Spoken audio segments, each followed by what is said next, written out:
Welcome to Lean by Design podcast. I'm your host, Oscar Gonzalez, alongside my co-host, Lawrence Wong. We are former MBA classmates turned business partners with over 25 years of combined experience in life sciences. From R&D through manufacturing, our experiences have shed light into the complex, ever-changing challenges experienced by this industry and many others. We took a risk, quit our six-figure paying jobs in Boston, biotech, and pharma to start Sigma Lab Consulting. Journey with us as we explore the relationship between people and workflow design. The goal? To learn, inspire, and deliver practical tips to navigate these ever-changing challenges. Stick with us and learn to work smarter, not harder, and be lean by design.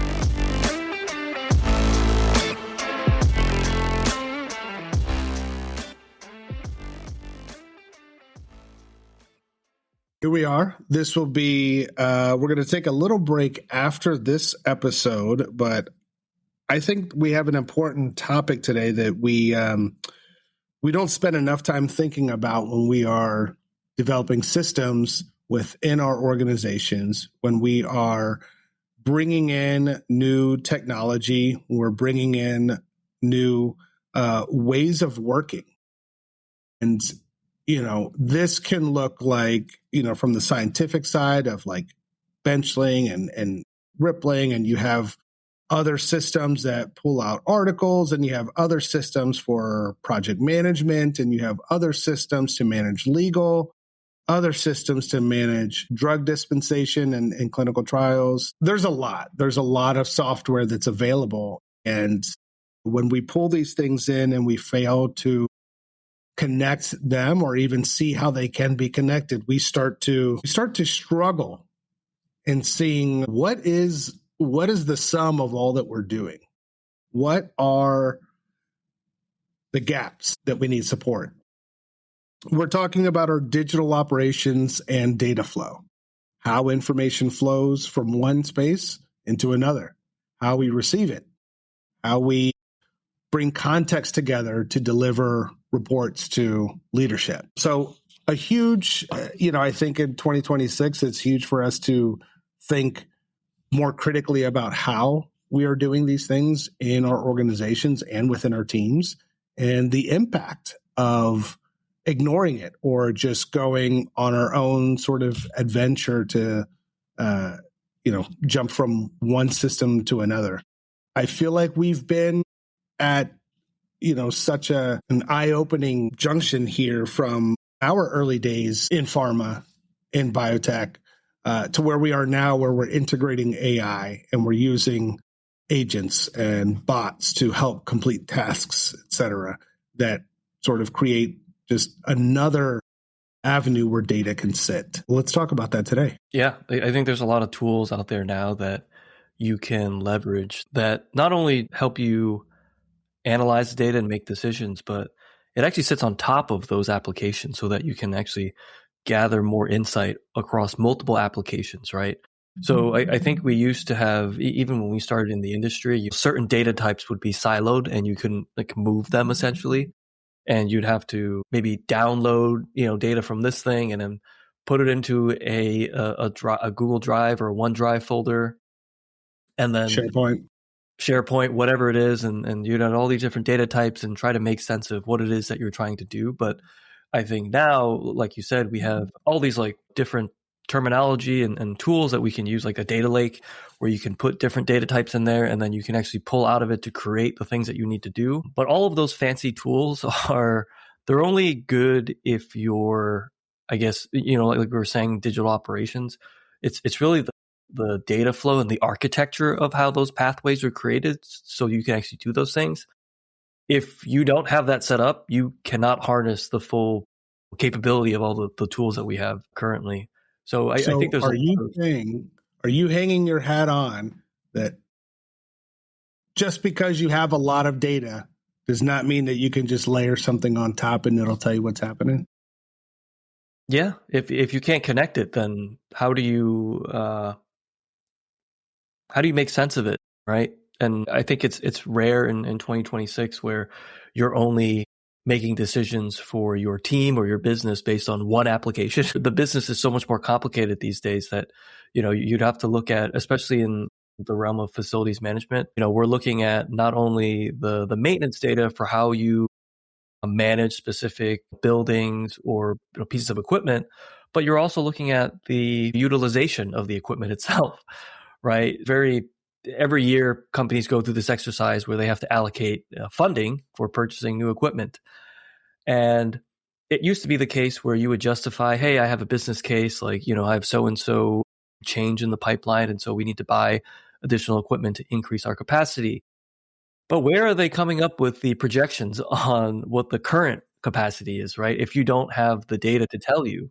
And so you'd have to, do some calculation in one system and then move it over to the other. Then you'd have to go to your maintenance system, pull more data on that. And so that's just a very simple use case. That's not even considering any of the things that you have in your quality management system. Like if you have any deviations and problems that come up that are actually product impacting, you might want to take a look at that and decide, let's not buy that piece of equipment anymore because it sucks. We keep having We've had to repair it every 6 months, big repairs. Like that's, and there's a lot of options out there. That's exactly right. I think that's a great example of, how you can use that data to better inform those future decisions. And, you mentioned, I've also heard the terms, such as the data lake, the data warehouse. I think now where we're finding ourselves is sort of in this, persona of we have plenty of data, we're collecting stuff all the time, we have slides everywhere, but we are struggling to create a shared picture of what's happening with our projects, what's happening with our organization, how our resources are actually being allocated, and some folks, they make the attempt to say, I used to have to put by project what percentage of time. And that doesn't have anything to do with how many hours or what part of the project was it, the project was. And all of these things matter. Like you said, the complexity of the projects are just increasing, now. And it's not just because of the science that we're doing. It's also because of the guardrails that we have to put on some of these, new technologies or new therapies that, may not have precedent from the past. So we're sort of developing those things as we go. So, we've talked about why it's important and why we care about data flow and digital operations. And we're sort of bucketing a lot of these things that I think many of us have experienced, where there's this abundance of information, but we don't know what's real. We don't know what the source is. Sometimes we don't even know who provided it. Who came up with this numbers? How did it come to be that this becomes now our benchmark? Who created that? Was it somebody from this group? Was it somebody from a different group? Was there an analysis that was done? And it creates this sort of ambiguous feeling in terms of the data that you're collecting. Well, we're just going through the motions, and then we just respond based on what leadership is asking for. Then we try to find out what it is. But I think the power and the way that we can leverage this data is anticipating what those questions are and developing that structure, that architecture to say, these are the things that are most important to this organization. Probably has something to do with funding, probably has something to do with timing, how long things take, the phase of development. Where are these projects, or where, are you starting a new facility? Are you maintaining a new facility? Are you moving a new facility? Are you integrating new equipment? How are all these things going to flow? As opposed to, well, we're just going to set it over there and then it'll just have a dedicated computer. I mean, that's great. But then when you try to, collect the data to develop insights, you're going to find that you're going to end up with a real struggle, because what ends up happening is these metrics that we really covet are in silos. Well, that data is just in that computer that's not connected, any of our other digital spaces. We'll find conflicting reports where, you might have timing shifts. Well, the research group says that this is going to take about this long, but we got things from the portfolio team that it should be 6 months longer than that. Like, how are we so far apart? Well, the data that we're working with is not the same data that we don't have the same baseline here of information to move forward. And it continues to cycle. And I'm sure you've been in a position where, you get a request and it becomes leadership getting a request from that, sending a request to that group, sending another one to, this team here, and sending another one to, the whatever, the portfolio, the project management team over here. And they're spending the time to collate, what am I trying to see here? We are in an age where, knowledge is power. We talk, that much is said, but the data cannot become knowledge if we can't create any context out of it. So even though we've done a lot of experiments, we've done a lot of tracking, we've done a lot of collating of the information and the data that we're producing, if you're not creating the flow, it becomes challenging. It becomes an arduous task that you have to give probably 4 or 5 people that are not there to compile, to synthesize, all day, every day. They're probably running from one meeting to the next. And you start to find delays, and you start to make decisions that are not based on the data that you have. It's based on a piece of data that people could see. And that's when we start to have problems. That's when we start to, our timelines slow down, our budgets start to wither away, the, onboarding of assets starts to become a daunting task as opposed to a nice flow of operations. And that's what we're talking about here. Yeah, I think there's definitely a correlation between digital operations, and I'm just going to call them physical operations because it's things that you're gonna see throughout work, right? I think a really good example of this is like you were talking about before, especially in the lab environment where you have certain experiments that are done for certain programs. I think when you don't have enough information, especially around inventory management, supplies, right? We'll just focus on lab supplies. Is that when you fluctuate and do these different types of experiments, it's going to increase or decrease the amount of materials that you need for certain things. And so if you don't have the right systems in place to collect the information on how much are you buying of this particular, pipette or, these particular plastics and things like that, it creates a real disruption in how people physically work with one another. And it's all because you don't have enough context to understand when we make these decisions for the rest of the company, is there something within our digital operations side that can inform us so that we know the impact to how physically it's going to influence our not only employees, but how things are going to get done across not one function, but multiple functions, right? And so I think to your point before, it's often something that nobody looks at with the right lens, just because it's not easy to tell when things are siloed, like when you're looking at it on the computer. But when you talk to people, it's very, very clear that people are complaining, well, I didn't find this, or this information's not here, or this system doesn't talk to this system. But when you look at the application, it's not going to speak back to you.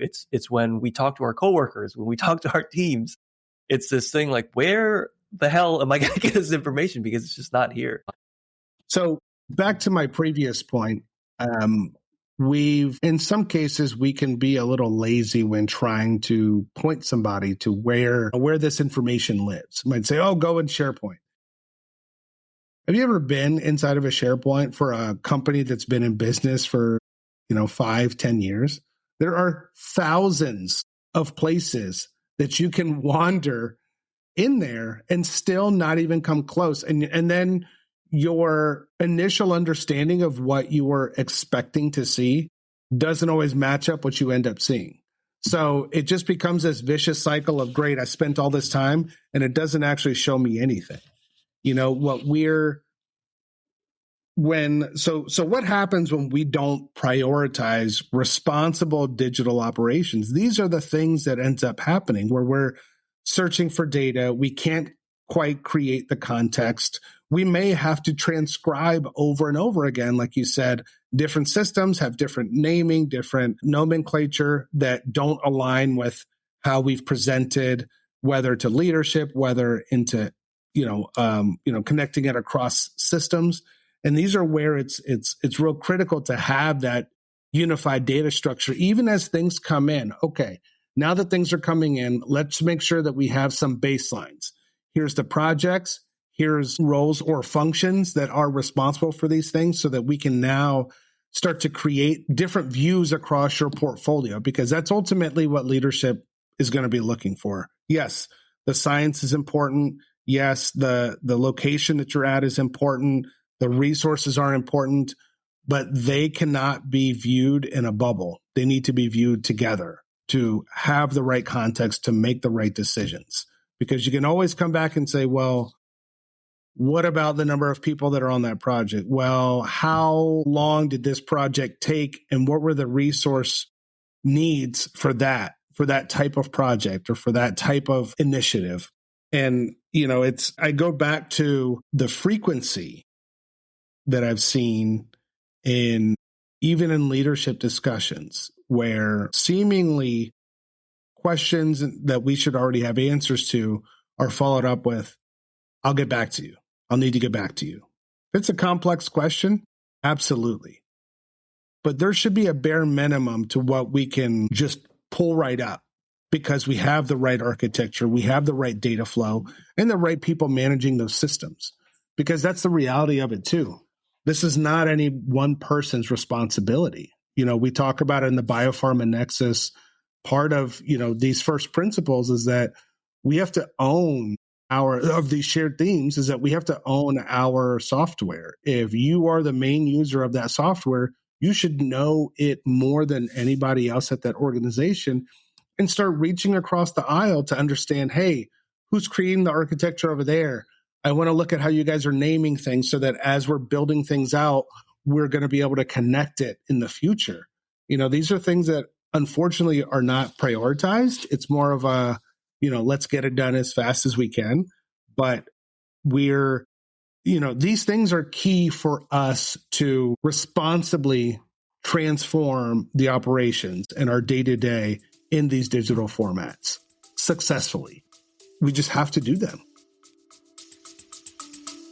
We'll be right back after a quick break. In biopharma, success isn't just about innovation. It's about connection between systems and teams, between data and decisions, between goals and the people driving them. At Sigma Lab Consulting, we call this the biopharma nexus, the network of relationships that hold your organization together and keeps progress moving. When those connections align, teams work with clarity, speed, and confidence. When they don't, workflows slow down, decisions take longer, and effort gets lost. We help life science organizations simplify how work gets done by strengthening the connections between people, processes, and technology so that your team can make better decisions and move faster with less friction. If you're ready to reduce complexity and restore flow, start with a risk check at sigmalabconsulting.com and start simplifying how work gets done.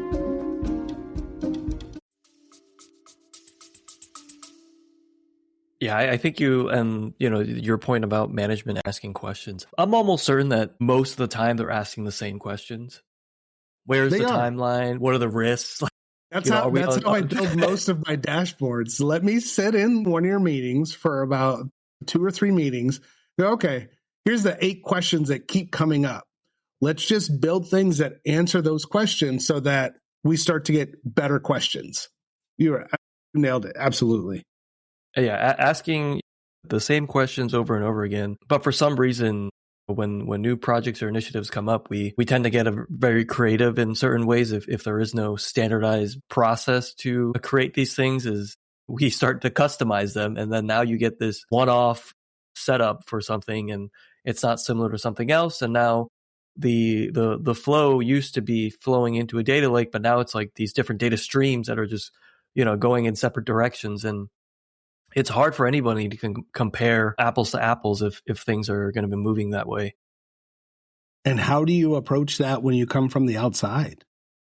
It's so difficult to get up to speed when there's no real rhyme or reason with how things are connected.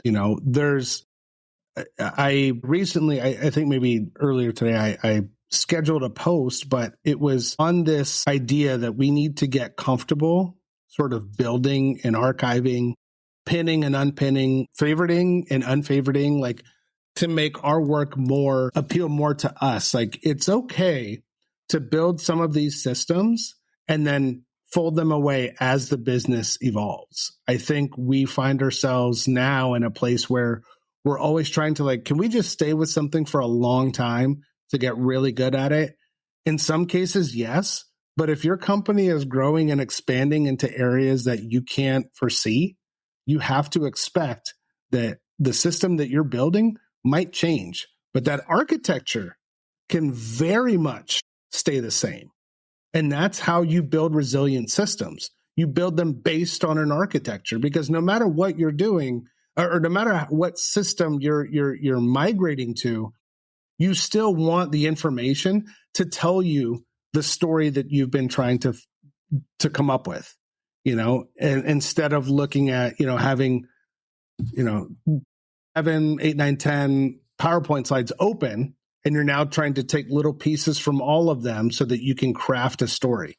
These things should be somewhat available through how your data is connected. And I'm not saying that everything is going to be in the same place, because that's the likelihood of that is very slim.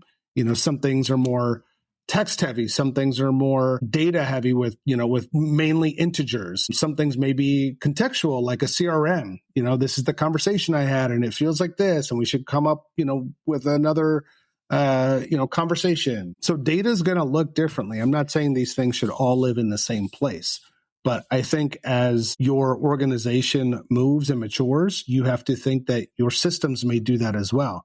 But if we maintain that architecture, if you have in the back of your mind, or even, static as a lucid chart flow or something, that creates the strength and resilience for when change does happen. That we know how the data needs to connect. We know who needs what kind of information. And I think those are really critical for when there's any kind of digital transformation, for people to be able to develop something that can move without disrupting how people work.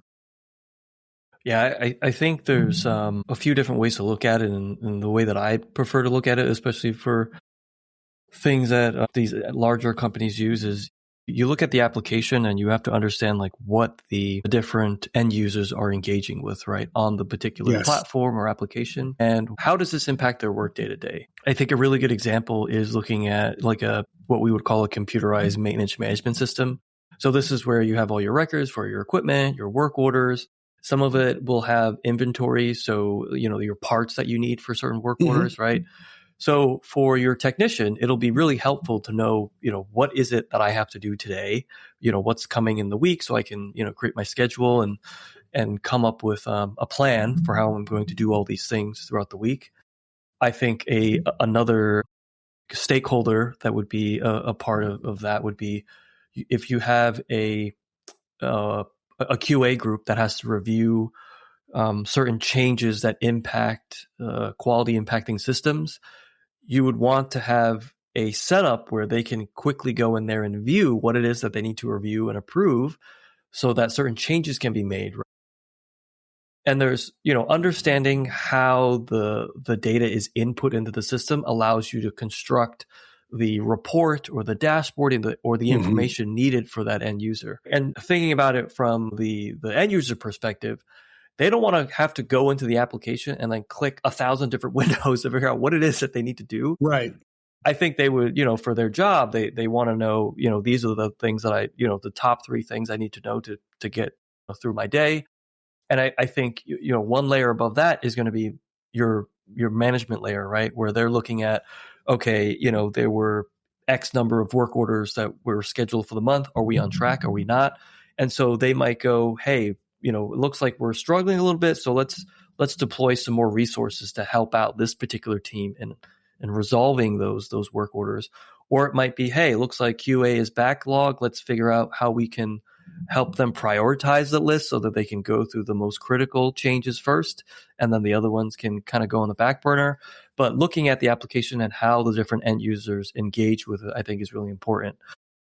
And I think, again, this depends on the context, right? So when you look at a portfolio or project management group, they're looking at a whole bunch of different things where you have all these different systems, right?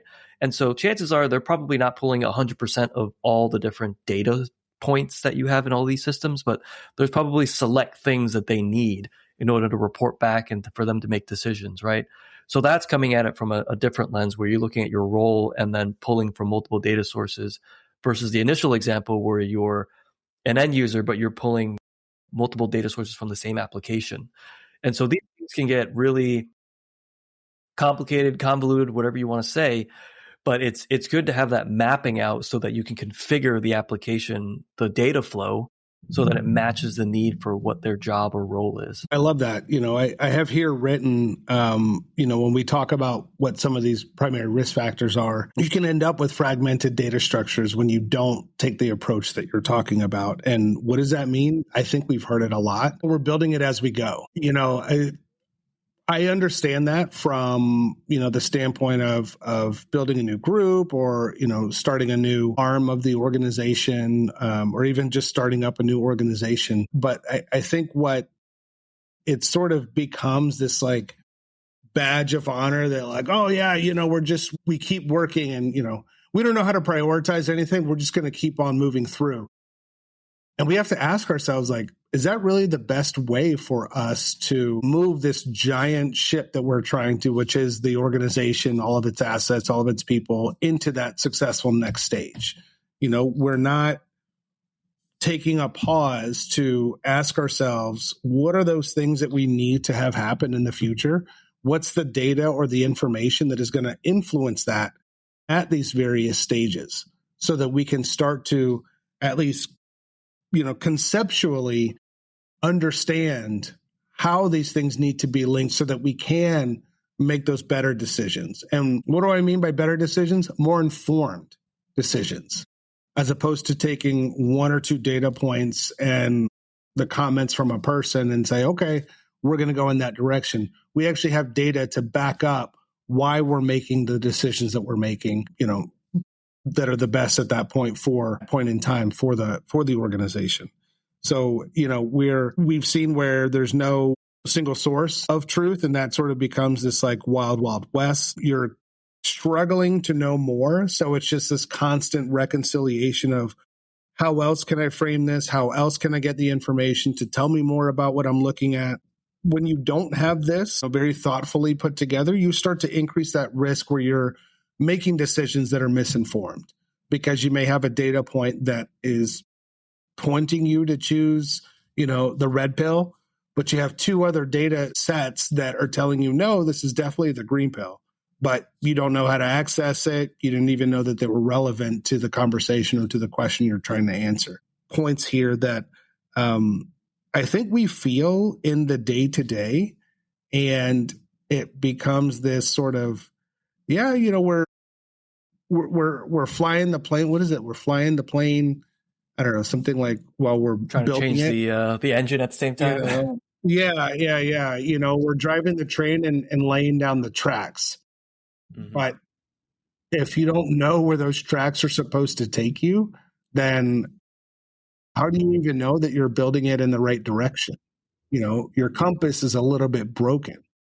But if you're not thoughtfully thinking about where those tracks need to be laid and in what direction, you're going to end up off the map very quickly and struggling to make decisions for that next step. Yeah, there's a good quote from, his name is Naval Ravikant, and I've been following him for a while, and he hates being called a modern day philosopher, but he was really successful in tech, and he has this really good definition of success, which is, it's basically two things: getting what you want and wanting the right things, right? And I think this is very applicable to data, is you have to know what the right data is that you want for whatever you're trying to do, and then enabling people so that they can actually give it to you, right? And this is where it comes into that like user interface aspect of how data flows are set up. If you want certain data points so you can make a certain decision, you have to make it easy or somewhat easy for the person to give you that information, right? Don't make it some super complicated thing where people have to, again, click through a bunch of windows and then they have to, enter through, one avenue to go somewhere else. And that navigation nightmare, right? And where it's this thing where people get frustrated, and then that's when you have this lack of people just give up, right? They don't want to have to go through all these hoops to give you that information. If it's something simple, it increases the likelihood of somebody giving you accurate information. If you make it incredibly difficult, it makes it very hard to make sure that they do that consistently, I guess is what I'm saying, right? You're already asking for this information that may or may not be in the scope of their role. And so you might as well make it easier for them to give you that information. I don't think this is rocket science. I think a lot of people just don't really think about that aspect. They just go, oh, I need this information for this report or whatever deck I'm putting together. And then they don't think about like, well, how would this person actually put this Could somebody give me that information? Yeah, I think when we talk about it in that sense, we don't know what we don't know. So I think there's also this part where leadership or managers, like maybe they're not in these systems very often. So they're just going to ask you a question. Hey, can you tell me the last time that this happened where we spent, X amount of money on a particular project in a modality of a therapy of, that could take days depending on who you're asking. And it doesn't really give you clarity in the resolution.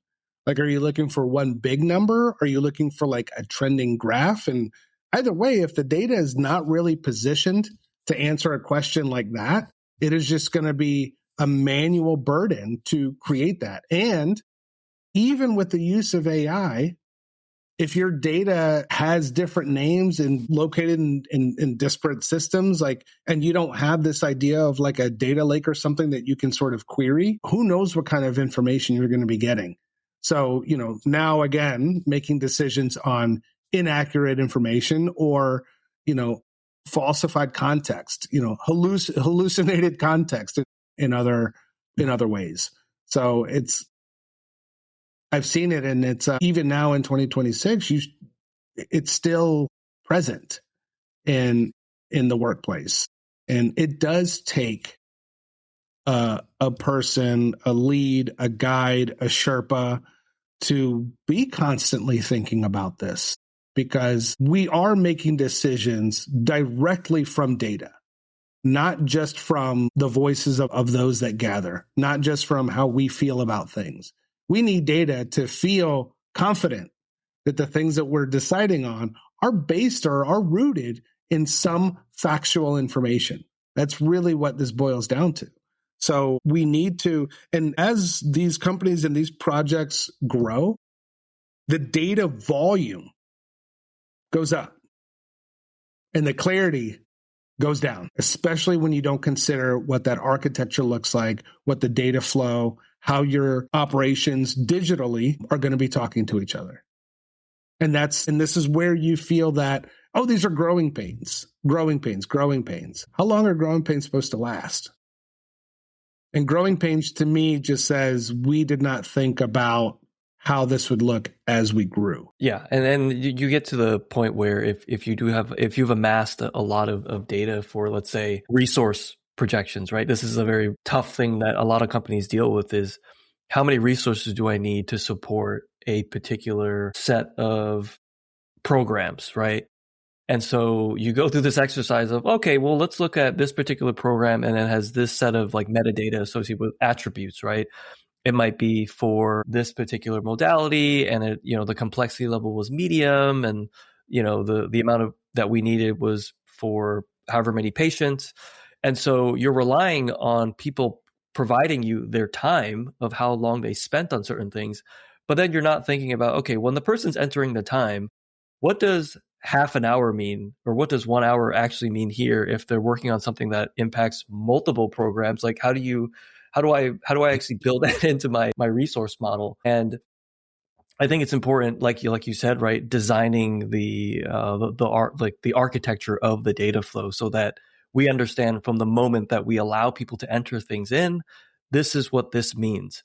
You can't get to the end of it, and then you have a bunch of data, and then you start moving the goalpost, and then people start losing confidence in the actual data and the insights that you're getting from it, because they go, oh, well, that's not accurate, because when they were working on this, that actually counted for multiple programs. Okay, well, why didn't you say that in the beginning when you were asking people to input that information?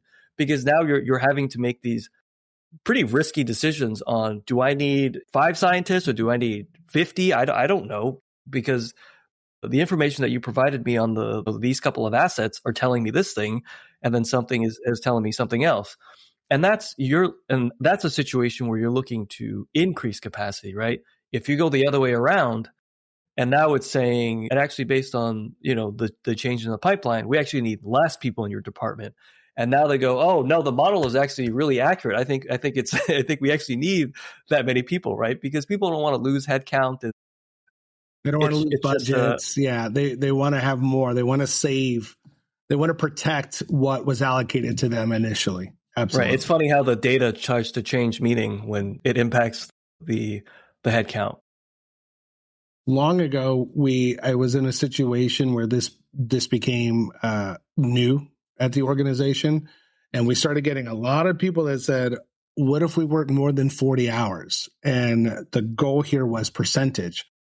Sure. I mean, I think you're pointing out something too, that, even 1 FTE, as best as we can do it, 1 FTE we think is 40 hours a week, but we don't know how well people are leveraging their 40 hours a week. We don't know really where they're spending their time or what that actually means in the context of a project that is early in the process, in the middle, or somewhere towards the end. And I think that's an important distinction, that we can't just base our needs on how much time has been spent on a specific project. We have to think about, what are those activities, what are those demands at these different stages, and then start to query, not just, oh, we went up or down. Does this make sense? We can't accept all these things at face value. We have to also question question the validity of whatever model that you're deciding to propose for your business. Does this make sense that we're spending, this function is spending 70% of their time on this project that is at this phase of development? Let's go have a conversation to understand what that actually means. Because resourcing is not about increasing or decreasing per se. I think it is more about, you have this bucket of elements that is your systems, your computers, your people, the training, the technology, skill sets. How do you launch this to run 20 programs, to run a facility that does 8 different medications or 25 different types of synthesis, et cetera? Finding out not just these whole numbers and saying, let's respond based on this, but also looking at that and saying, in what context? Start to develop those guardrails and those rules for, what are we putting into the system in terms of how much we're working on something, what we're actually doing, where that effort is being done, so that you can actually have data that supports any resourcing, any budget conversation, any partnership conversations. It's critically important. When that doesn't show, that also shows. When you're having those discussions and you're sort of in your mind thinking, like, these people have no idea what it will take to do this. They have no clue what to expect in the future. And you might have the data, but if you haven't pieced it together, it's a nightmare. You talked about getting those requests. Most of them are ad hoc. You'll get a few of the same questions in those similar meetings, and then you get those emails. Hey, can you help me figure out 1, 2, 3, 4, 5? Now we're looking at fragmented data. Now we're looking at data that doesn't even have the same language, and you're spending this time to translate it to develop an insight. AI is not going to help craft the narrative of your story if your characters have different names than what in one group versus another. If and we can go on and on and on, I think on that. But what we're trying to get to is that there are risks that we can identify in these organizations that go from our system to system connectivity, how manual the data burden has become, the ownership, who's owning the data that enters into these spaces and the source of truth, who's managing that. And you're talking about timelines, you're talking about research data. If there's a particular machine that somebody is the expert in, they should also own the data that is happening within there. The data to decision flow. What's the data that we need to create, to come up with decisions at each of these different layers? And then your integrity, your data integrity and the risk exposure. Are we training? Are we giving our workforce the capacity to be successful in all of these digital operations? That we're giving them constant reminders of how we need to work to transform from, conversations and Post-it notes and sticky notes to things that live in a digital architected, in a well-architected digital space. That will decrease your exposure to making wrong decisions, to delays, to risk of misinformation. And all of these things, luckily, Lawrence, for our listeners and those that have been following us, we have taken this whole topic that we've talked about today, and we've put it into one of our risk assessments to help people identify where is their biggest issue. Is it that there's no integrity? Is it that the data to decision flow is broken? There's no real source of truth, the manual data burden. Each of these pieces requires a different approach to fix. So how do you focus on the right one so that you're creating a more mature, healthier digital operations? And we have that in our risk assessments. Yeah. And, to your point, the assessment itself, it's not, whether you have this or that, it's really gauging how the people on your team perceive or interpret how strong your digital operations are, right? Because certain users might be really great at it, and then other users maybe they don't have enough context, right? Like we were saying before, 1 hour of Sally is not equivalent to 1 hour of Bob, because Sally is way more adept at accessing all the information. But should that be the case? Shouldn't everybody have the right access level or have the means to access the data so that they can, do their certain roles and jobs? And I think the beauty of the assessment, it's an opportunity for the team to reflect and really gauge how well things are set up and where you need improvements. Because like you said, unless people enjoy the frustrations that go along with having an unorganized, unstructured workflow, and you like doing these ad hoc tasks, then maybe you don't want to take the assessment and you should leave things as is. But I think we're getting to a point where the capability of some of these new AI-powered tools are only as good as the inputs that you feed it, right? And so the better you are at organizing those inputs, the more likely you'll be able to capitalize on some of the gains that you'll have from using these tools. If you leave it with gaps, things not structured correctly, it's just going to give you garbage. It's not going to tell you what you need to know to make the right decision. You're going to look at those responses and go, what in the world is this talking about? What a waste of time. And you're right.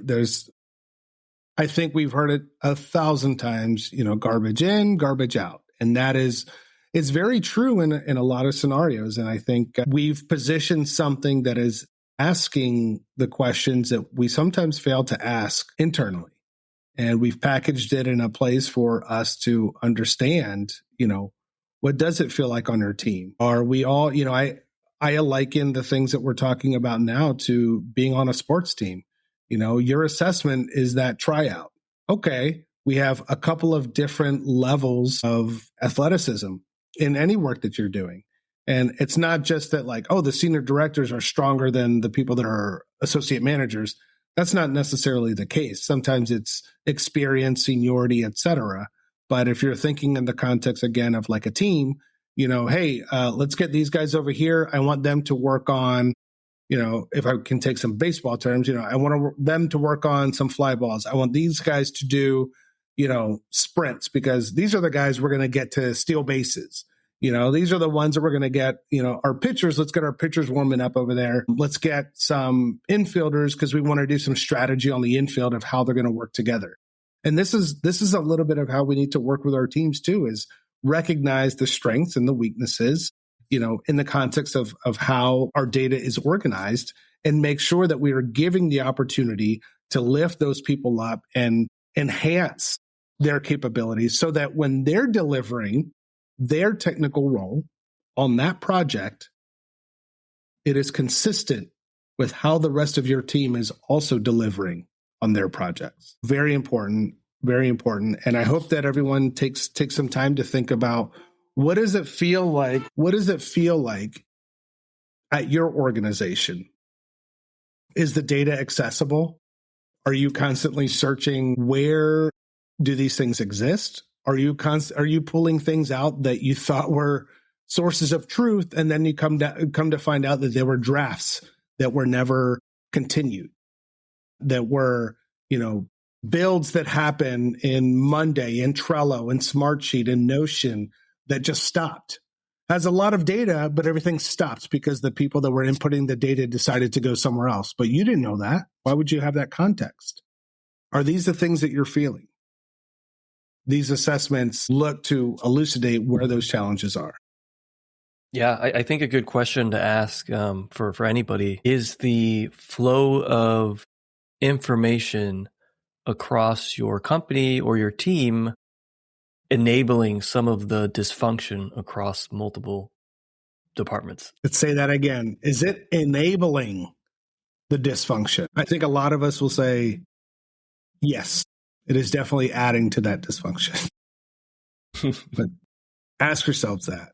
Well, thanks so much for spending your time with us today. We truly appreciate you being part of the Lean by Design community. If this conversation resonated with you, we invite you to check out my new book that just landed. We just had a launch on Wednesday that went fantastic, and and I take a candid perspective on the patterns of operational friction that quietly slowed teams down, erode trust from leadership, and erode morale, and what to do about them.